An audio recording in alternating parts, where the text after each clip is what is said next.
Coming out the Santos Academy puts pressure on itself when you think of Pele, Neymar, and the next one in line is Ângelo Gabriel.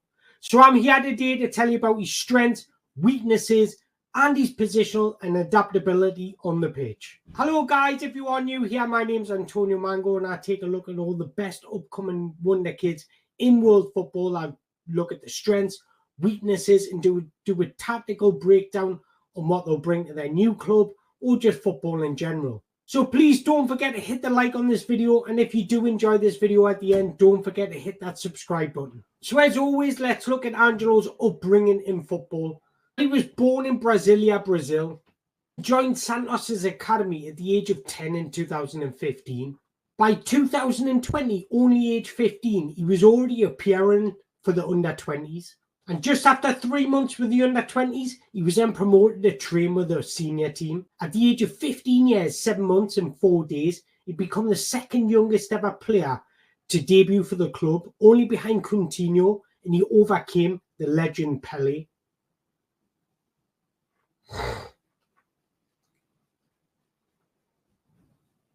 After some real promising and highlight moments for Santos, Angelo agreed to join Premier League club Chelsea on the 16th of July 2023. Then loaned out their sister club Strasbourg in Liga, where he spent the 2023-24 season. Predominantly, Angelo is a left-footed right winger. He likes to get involved after the midfield and progress the ball into forward areas.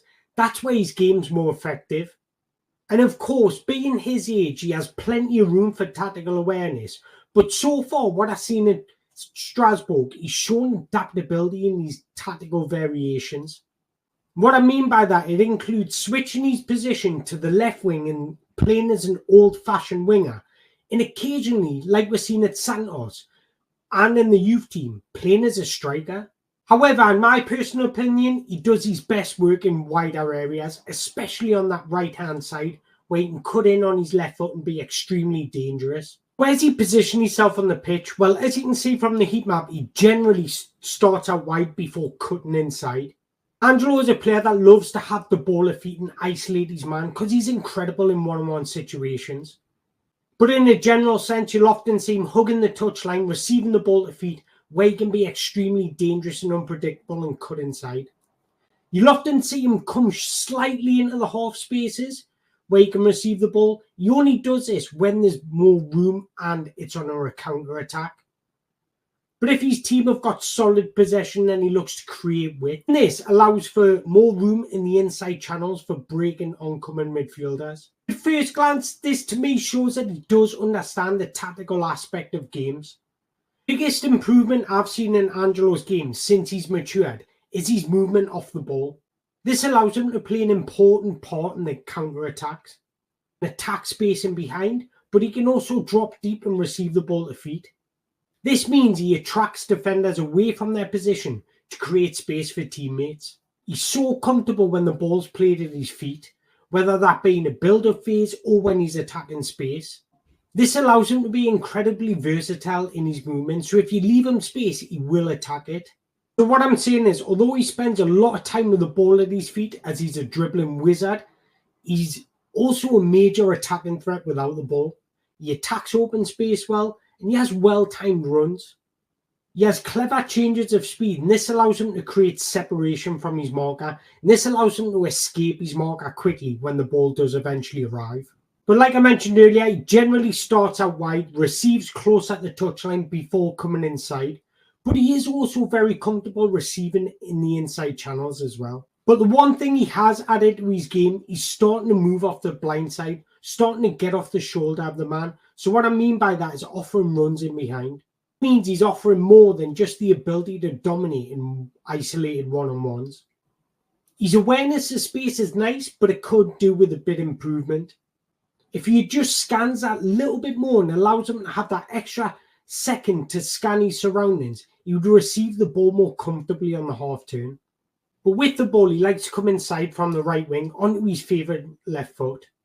In the game time he did get at Strasbourg, he quickly became a key element of their attack, often receiving the ball on the right and posing real problems down the right-hand side.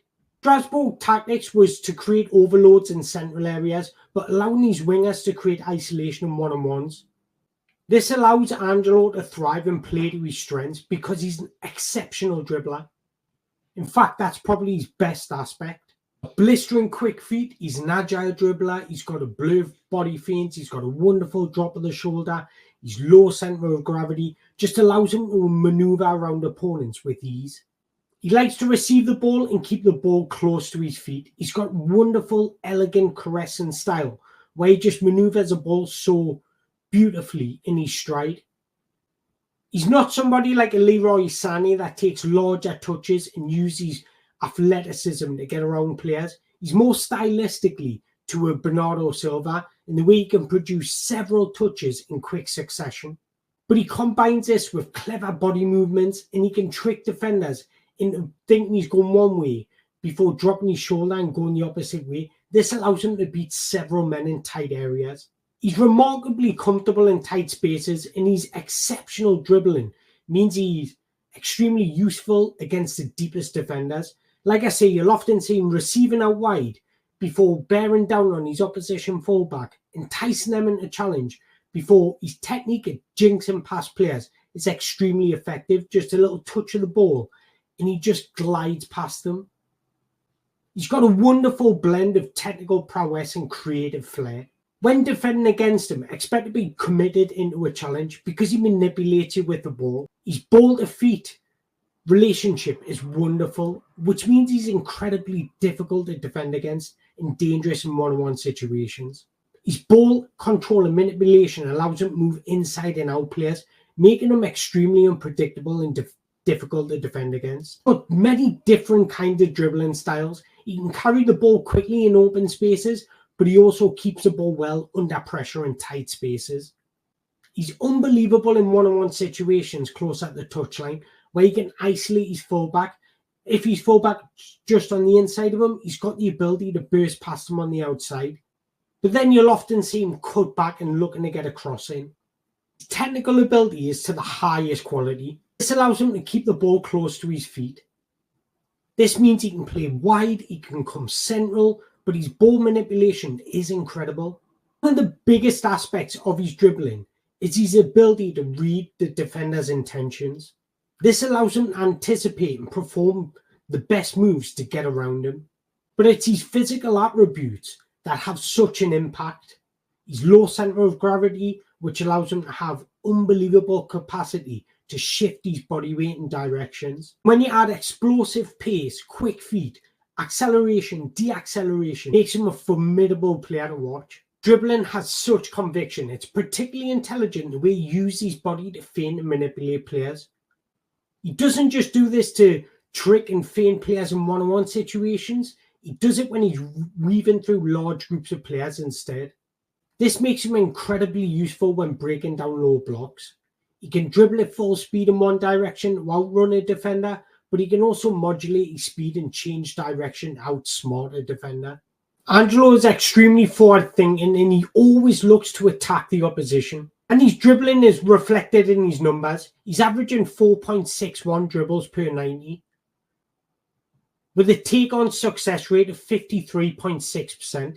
That has him in the 92th percentile among midfielders in Europe. What I love about him is how direct he is. He's sitting in the 96th percentile for carries into the final third. That just goes to show his willingness to drop deep, receive the ball, and carry it forward and be direct. He's absolutely fearless and ambitious in his dribbling. The one dribbling aspect he doesn't rank highly on, and that is dribbling into the penalty area. That's because he actually has a high volume of crosses per 90. In terms of passing types, he's averaging more crosses than any other. The whooping 3.4 crosses per 90. One of his specialities is, especially when he's playing on the right wing, is to receive the ball at feet, move over the first 5 meters, being direct, before slowing down his pace, enticing the opponents to make a challenge, jinking backs on his left foot, and then sending in an in-swinging cross towards a far post. Types of crosses are extremely effective because the goalkeeper doesn't know whether to come out and come and claim it. The defender doesn't know whether to drop off. So it's kind of in a no man's land, and this gives the attacker the advantage. But even when he's cutting inside, you'll often see him making these crosses. These in-swinging crosses to the far post. Again, these are extremely difficult to defend against. Angelo is an insane dribbler, but what makes him even better is that he dribbles with his head up. He's constantly looking to create. He's incredible with his through passes and his crosses into the penalty area. He's constantly looking to create chances for teammates through his creative and incisive passing ability. He's averaging 6.2 progressive passes per 90. This highlights his ability to get involved in the earlier stages of the build-up. And with 3.18 passes into the final third, this also highlights his ambitious thinking. But it's his passes in the penalty area that catches my eye. A huge 4.45. This ability to spot runners, his vision to see players moving off the ball is incredible. And he's extremely dangerous in that final third. He's got the ability to break lines continuously through his through balls. Huge variety, length, and direction in all of these passes. But one thing still remains is he's looking to break lines and pass into the final third or the penalty area. So he's very capable of linking up well with teammates, whether that be via short passing, which he tends to do, longer passes, which occasionally happens, or crosses into the box, which he does a lot. Despite only averaging 12.2 minutes per 90 across the league or season, which is significantly less than others, he ranks second for key passes with 26. He also ranks second for passes in the penalty area with 25. He also ranks second for expected assists. This just highlights his forward-thinking mentality, his ability to want to create for his teammates, his fearless nature in his creativity. Also, his expected assists shows that he's creating good chances. In fact, out of everybody in Strasbourg's team, he ranks second for shot-creating actions with 54. He also ranks second for shot-creating actions per 90 with 4.45. He also ranks second for goal-creating actions with 6. Gabriel Angelo is flamboyant, he's expressive, he has flair, and he has an artistic creativity when it comes to the football pitch. So we've spoke about his impact offensively, but what's he like defensively? Well, surprisingly, he's actually quite good. Despite only being 5'11" with a small frame, he actually ranks in the 87th percentile for tackles with 1.9 per 90. But it's tackles in the final third that catches my eye, sitting in the 98th percentile with 0.6 per 90. In a high-pressing team, you're going to be forcing more turnovers, therefore have a better opportunity to create better chances. But he actually works hard defensively as well, and he tracks back. He's averaging 6.75 ball recoveries per 90, which has him in the 99th percentile. That's a top 1 percentile. Now, one thing I do want to highlight, he does lack in his positional sense when it comes to defensively. So that is something that's going to have to be coached into him. But you can't knock him for his work rate, his intensity, and his willingness to track back. But being such a young player, he does have areas for improvement. So his decision making in those pivotal moments can let him down, often making the wrong choice or just overhitting or underhitting his passes. Something in his game he's going to have to refine, a bit of coaching when needed, a bit of composure in his own self. What also affects this is at times he can be an individualist. This does sway and impact his decision making at times. Although he's got great trickery in his dribbling and he's fast and he's explosive, when he's facing tough defenders with good use of their body, it's somewhat he loses the advantage of his attributes because he's not physically able to dominate them.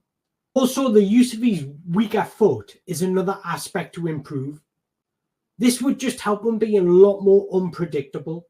And then finally, he needs to add more goals to his game. He doesn't take many shots per 90. He's only averaging 0.6 shots per 90. That has to be improved if he wants to make it at the top level. And he also needs to show more conviction in his ball striking. It's kind of like he just wants to hit the target. He needs to pick an area where he knows he'll beat the goalkeeper. Again, these are just little refinements that can be coached into him or sometimes just can't come out of him with confidence. But I've got no doubt in my mind, Ângelo Gabriel is just a enjoyable footballer to watch. He's beautifully elegant on the eye. And if given the time at Chelsea and the patience and the ability to adapt to the Premier League, I've got no doubt he could be a mainstay in that Chelsea squad, especially under a guidance of Enzo Maresca, who wants his team to be possession-based, who wants his team to express himself, who wants his wingers to stay high and wide. And there we go, guys. There is the end of the episode, and that is an outlook on Ângelo Gabriel. So if you have enjoyed this video, please hit that like button, hit that subscribe button, and until the next time, thank you very much.